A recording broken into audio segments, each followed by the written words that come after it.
Muito bom dia! O Auto Esporte está com você a partir de agora.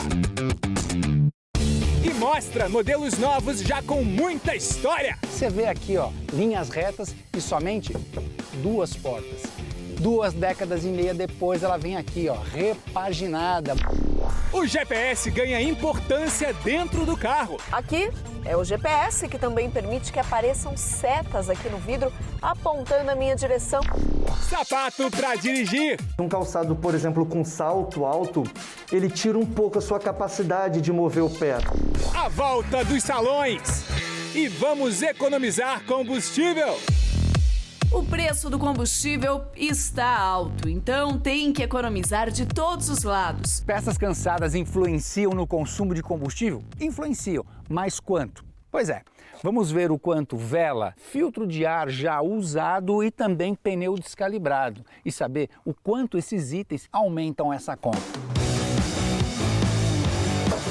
Medidores de vazão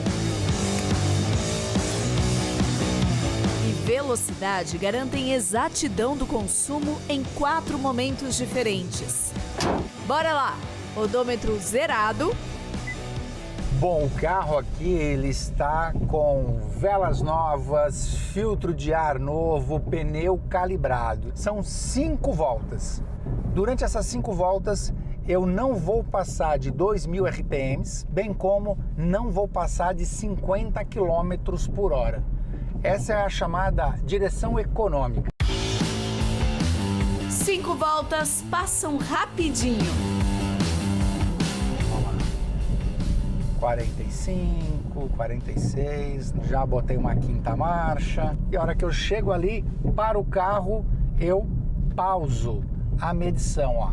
Estamos chegando. Pausei. Olha que legal. Em 5,2 quilômetros, a gente consumiu 371 ml. Motor revisado, filtro, vela, pneus calibrados. Agora, nós vamos substituir o filtro novo por um filtro já usado, meio saturado.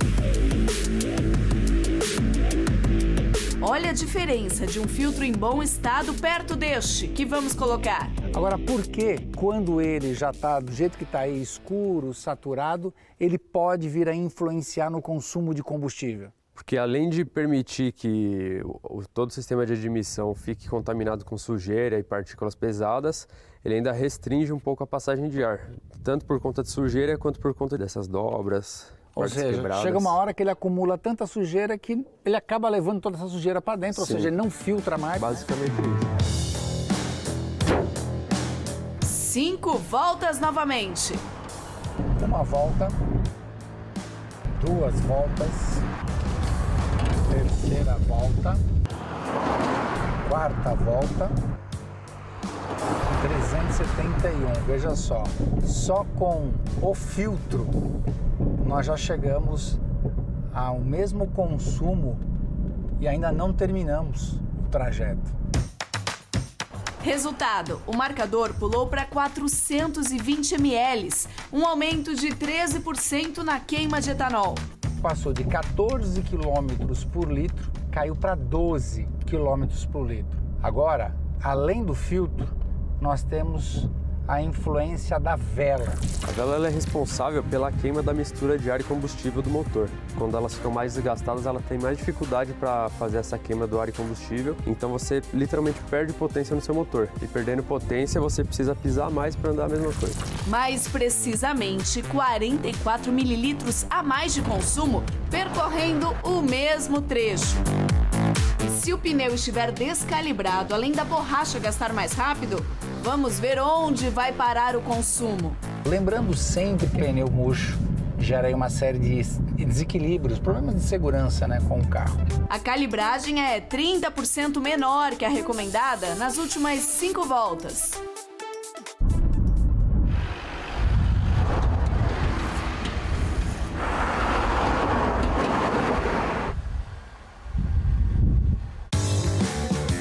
Viu Viu só que diferença? De 14 km por litro despencou para 9. Você até pode dizer o seguinte, cara, eu não tenho dinheiro para trocar vela, eu não tenho dinheiro para trocar um filtro. Vocês viram aqui que não compensa, né? No fim você vai sair perdendo. Agora, o que dizer do pneu, gente? Calibrar é de graça. Além disso, envolve uma questão de segurança. Juízo.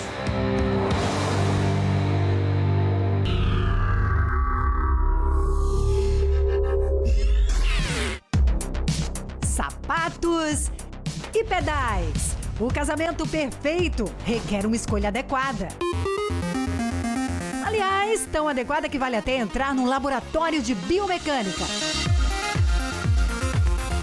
A gente simulou o que rola com os pés na hora de dirigir e o sapato influencia. Quanto maior a distância do seu pé para o pedal do acelerador, da embreagem, do freio, menor a sensibilidade que você tem na planta do pé. Você perde um pouco a capacidade de discernir se você está aplicando mais força ou menos força. O grande problema é você não estar acostumado com aquele calçado que você vai dirigir. Esse costume pode significar alguns instantes no tempo de reação para pisar em qualquer dos pedais. E o controle do atrito entre sola do sapato e pedais é essencial. Ao se projetar um novo automóvel, utiliza-se um padrão que possa atender a maior parte da população. No caso das pedaleiras, utiliza-se um calçado de número 33 como padrão pequeno e 48 como padrão grande. E com isso você consegue atender a 95% da população. Os pedais são projetados para durar 2 vezes a vida útil do veículo. Só a borracha do freio pode ter um desgaste maior. Durante o projeto de um veículo, considera-se uma vida da pedaleira de cerca de 2 vezes a vida do veículo, de forma que você não tenha que fazer nenhum tipo de manutenção ou substituição. Apenas o pedal de freio, que deve ter a cobertura de borracha, substituída caso esteja desgastado. Ainda mais para quem usa sapatos com solados lisos, de madeira, por exemplo. Escorregam mesmo com a boa aderência dos pedais. E no laboratório, a gente descobre um pouco mais. Sapatos que são mais rígidos, você tende a usar mais o movimento do seu tornozelo e aí você acaba gerando um movimento mais do pé como um todo. E aí isso tira um pouco a sua capacidade exatamente também de reação. Quando você usa sapatos mais flexíveis, você acaba que te permite um pouco do movimento dos dedos. A largura do sapato é importante. Esbarrar entre os pedais pode ser perigoso. E o calçado que prejudica pode ser qualquer calçado que você tem ali, um salto muito grande, a largura do calçado também incompatível com o tamanho entre os pedais. Um calçado, por exemplo, com salto alto, ele tira um pouco a sua capacidade de mover o pé. Um salto, quanto mais alto, eles tendem a ficar mais na pontinha do pé. E aí você perde um pouco essa capacidade de ter agilidade, de trocar o pé de um pedal para o outro. Pode vir a demorar você frear o carro ou alguma coisa parecida. Se você se sente minimamente inseguro para dirigir com o sapato que você escolheu, uma dica é deixar no carro sempre um plano B. Eu, por exemplo, sempre prefiro dirigir de tênis. Então, vou dirigir, ele já entra em ação. Solados emborrachados ajudam a evitar que o pé deslize em falso, principalmente nas manobras.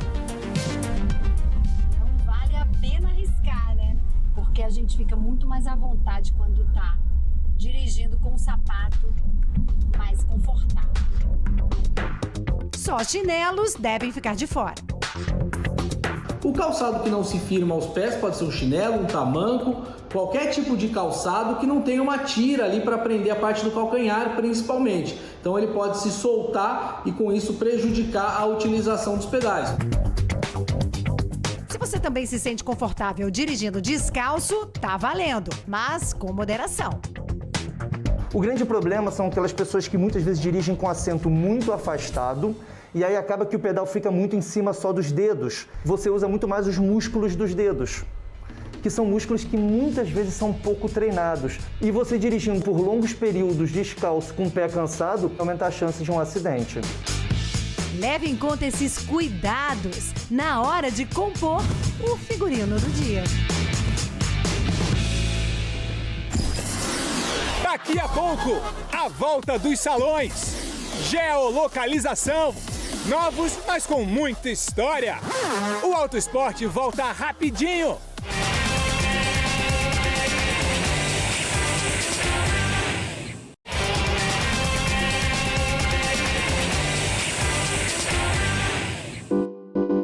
Sinal de GPS perdido.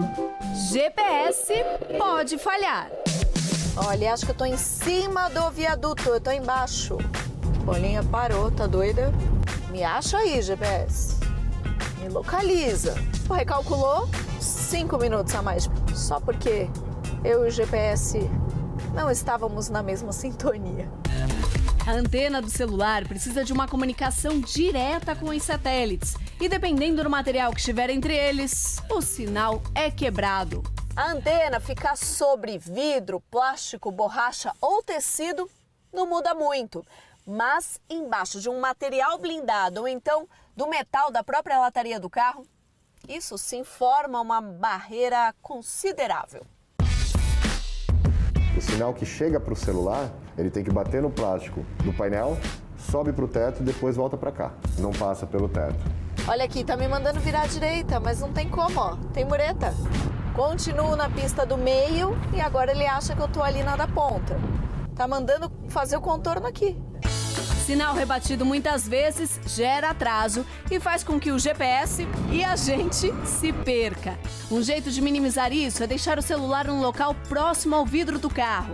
Esse carro, por exemplo, ó, tem teto de vidro e o local destinado para o celular é exatamente debaixo dele. Não por acaso. Faz sentido até pensar na posição do aparelho. Sim, faz sentido, porque todo celular ele tem uma proteção metálica aqui atrás do display. Então você está criando mais uma barreira para o sinal chegar até o teu hardware. Para tentar melhorar essa conexão, faz um tempo que a indústria vem colocando GPS nos carros. Aqui o mesmo conjunto que engloba a antena AM/FM tem também a de GPS.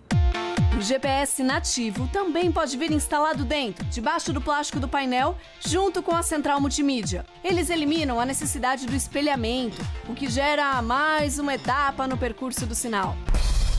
Essas novas antenas têm amplificadores de sinal integrados. Por essa razão, os sistemas de GPS e Wi-Fi nativo do carro chegam a ser até 12 vezes mais forte do que o sinal de um celular.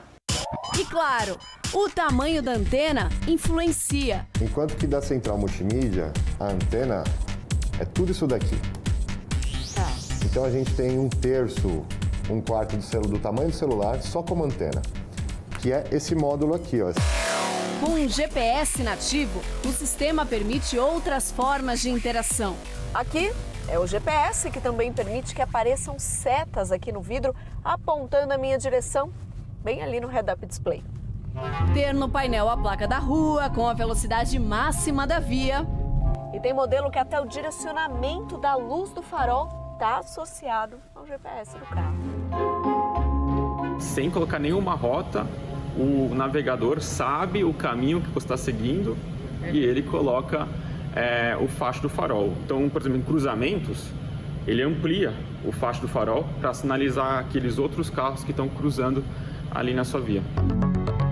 Outra vantagem de ter localizador GPS no carro, ó, em caso de acidente ou pedido de ajuda.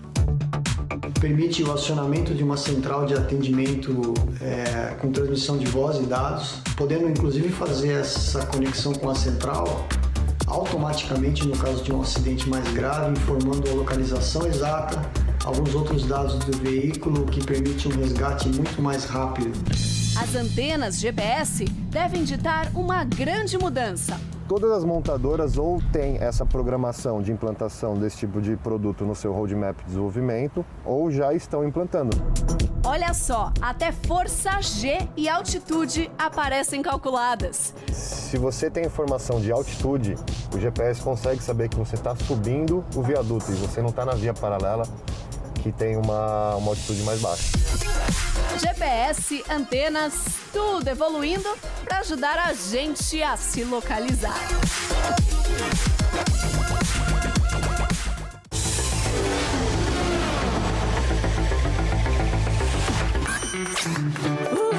Alemanha inaugura um novo formato de salão. Sai o tradicional evento de Frankfurt. E em Munique começa a fase com foco em mobilidade e com as sedes mudando a cada 2 anos. Isso aí, uma das maiores surpresas do salão é o ID Life, que é esse carrinho aqui, que é uma tentativa de popularizar os carros elétricos na Volkswagen.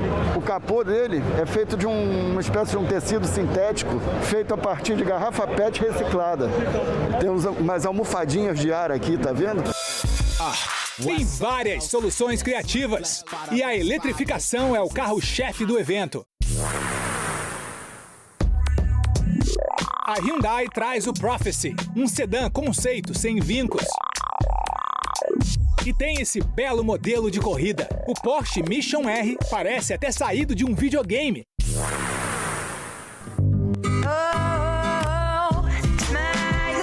Essas e outras histórias você vai ver a partir de domingo que vem aqui no Auto Esporte. O Auto Esporte volta já com modelos novos e suas versões clássicas.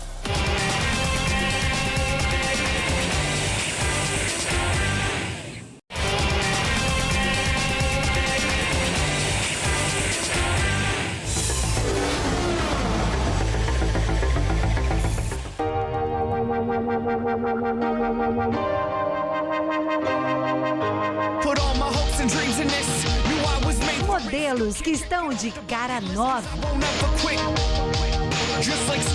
Mas os antecessores ainda batem o bolão. Como é que chama esse carro aí? Ford Bronco. Esse é um Fiat 500 ou 500. Esse aqui é dos anos 70. O mesmo carro, só que 50 anos separam aqui esses dois modelos, né? Por que tem tanta gente apaixonada pela Defender? Ele ganhou fama com Camel Trophy, então veio essa alma de aventureiro. Entre os clássicos e os modernos, mudanças. Em comum, o prazer da experiência em qualquer um deles.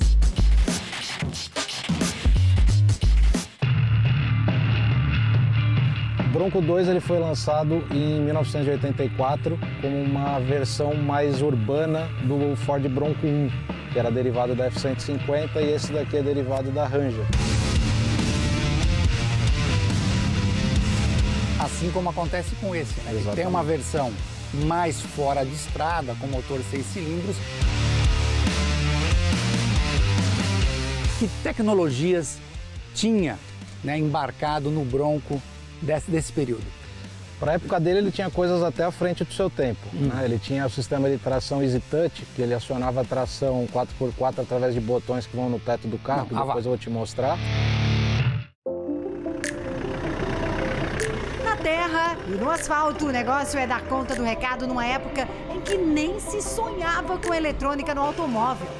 Nasceu no pós-guerra para ser um 4x4 rural. Fez tanto sucesso que durou 70 anos. Teve que sair de cena por conta de normas mais rígidas de consumo e segurança. Mas não pensa você que a marca desistiu do carro, não. Dá uma olhada. Foram para a prancheta e construíram um carro do zero. Dá uma olhada aqui, ó.